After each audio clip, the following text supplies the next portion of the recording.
রান্নাবাটি। নমস্কার দর্শক বন্ধুরা, আজকে আমরা চাটনি করছি সর্ষে বাটা দিয়ে। দেখুন কিভাবে করব। প্রথমে গোটা আমড়াকে নিয়ে ধুয়ে নিতে হবে। ধুয়ে নিয়ে একটা শুকনো কোনো কিছুতে কাপড়ে মুছে নিতে হবে। মুছে নিয়ে এইভাবে ছিলে নেবেন, এইভাবে ছিলে নেবেন, এইভাবে ছিলে নিয়ে তারপর শিল আর নোড়াতে, শিলেতে দেবেন আর নোড়া দিয়ে এরকম থেতো করে নেবেন। থেতো করে নিলে দেখবেন এই যে ভেতরে আঁটিটা শক্ত না, ওটা নরম হয়ে যাবে। আমার তো ছোটো জায়গা দেখাতে পারছি না শিলনোড়া, ওই জন্য আপনাকে আমি থেতো করে তবে দেখাচ্ছি।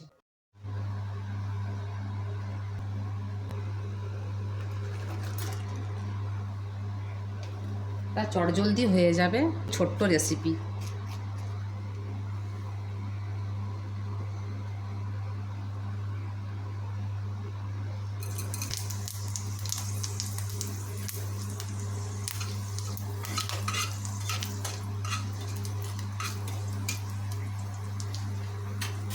তখন সে আমড়াটা থেতো করে রেখেছিলাম এই যে শিলনোড়াতে, এটা এইভাবে দিয়ে দেবো।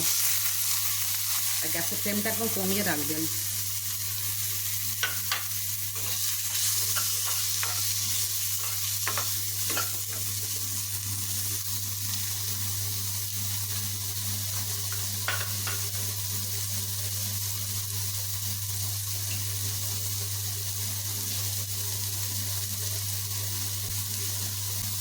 অল্প হলুদ দেব, একদম অল্প।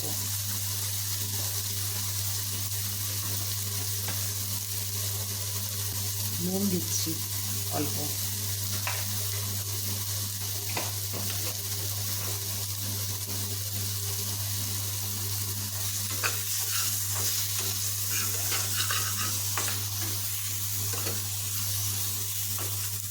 এই 2-4 বার নেড়ে তারপরে জল দিয়ে দেবেন।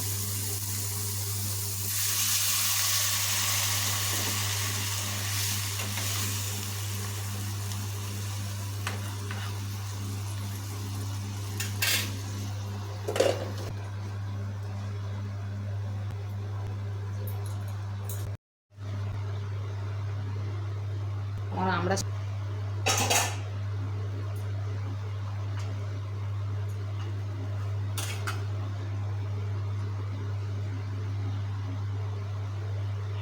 অল্প সর্ষে বাটা দেবো।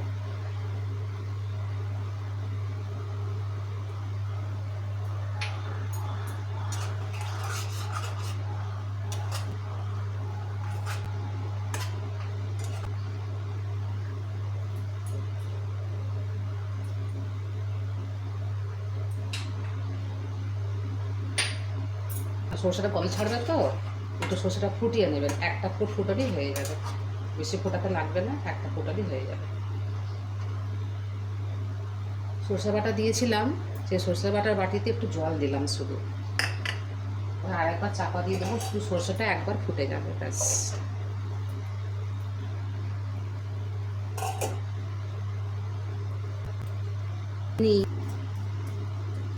বন্ধুরা চিনি দিলাম 1 চামচ।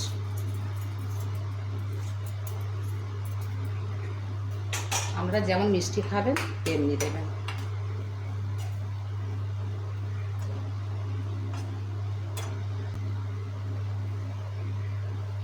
দেখুন ফুটে গেছে।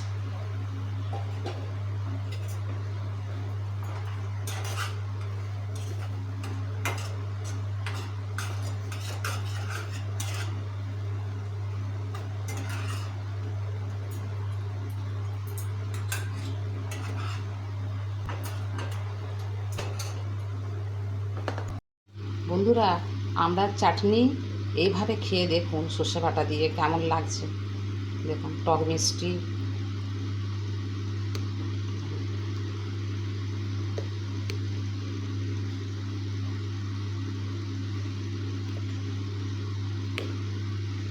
তৈরি করে খেয়ে কমেন্ট করে বলুন রেসিপিটা কেমন লাগছে।